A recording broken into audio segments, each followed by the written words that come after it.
Bonjour à toutes et à tous, bienvenue chez Ophi Invest AM pour notre point hebdomadaire de marché. Alors, baissera pas, la Réserve fédérale s'est réunie pour son comité de politique monétaire et devrait donner sa réponse demain. De notre point de vue, il devrait baisser une nouvelle fois les taux directeurs, l'amenant dans un corridor 3,5-3,75, mais cette baisse pourrait être un peu au quiche, sous-entendu. Jérôme Powell voit bien que d'un côté, il a une croissance qui est assez résiliente. En outre, la Big Beautiful Bill, qui donne un influx budgétaire de par les baisses d'impôts ou les réductions d'impôts pour les entreprises, devrait continuer à stimuler une économie qui est très résiliente, portée par les investissements, dans l'IA en particulier. De l'autre côté, elle a une inflation qui s'est quand même un peu tendue, de par principalement l'effet des droits de douane. Ceci étant temporisé par le ralentissement dans l'emploi, consécutif à la baisse un petit peu de croissance, mais pas forcément très inquiétant.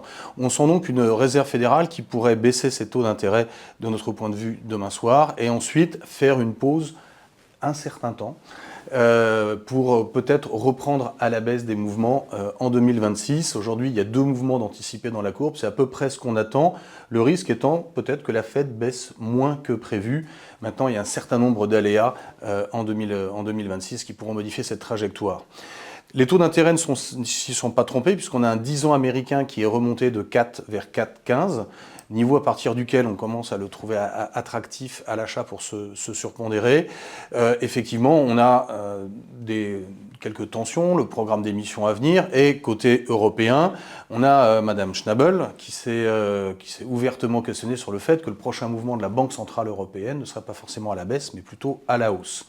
De notre point de vue, on est sur une année 2026 où il ne devrait pas se passer grand-chose sur les taux courts de la Banque Centrale Européenne, qui a trouvé à peu près un niveau d'équilibre à 2%, ni trop bas pour gérer l'inflation, ni trop haut pour éviter un ralentissement. Il ne faut pas oublier que l'année prochaine, on aura le déploiement du plan d'investissement et de défense allemand, assez significatif. Maintenant, l'efficacité de ce plan de défense, il va falloir la suivre au fur et à mesure pour voir son implémentation.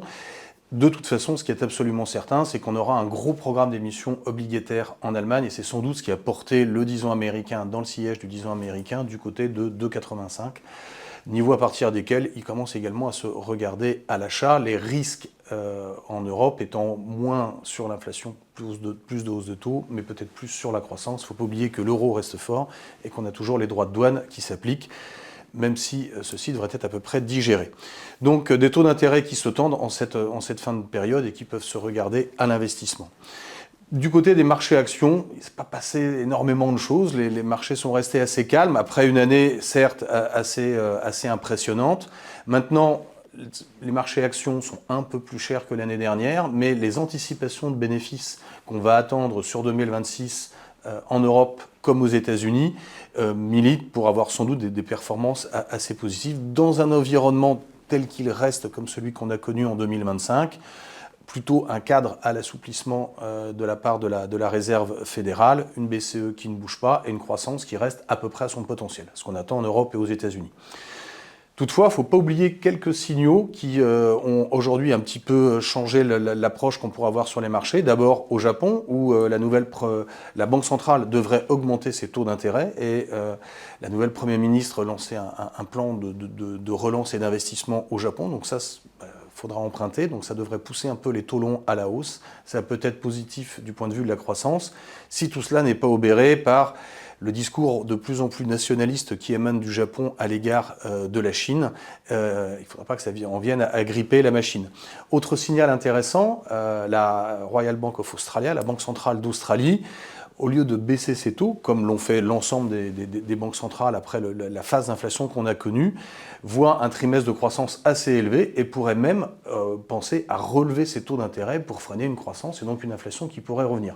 On voit donc qu'on est quand même au bout du cycle de la rebaisse des taux après la lutte contre l'inflation, et que c'est sans doute avec ce genre de thématique qu'on va rentrer dans 2026.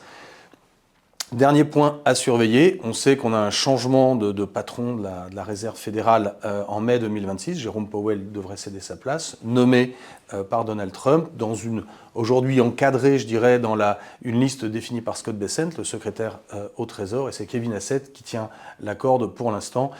faudra bien s'assurer que les marchés comprennent bien dans quel esprit est faite cette nomination, l'indépendance de la Fed étant particulièrement fondamentale à l'heure où la dette et le trésor américain sont quand même assez volumineux. Je rappelle qu'on est à plus de 6% de déficit budgétaire cette année aux États-Unis.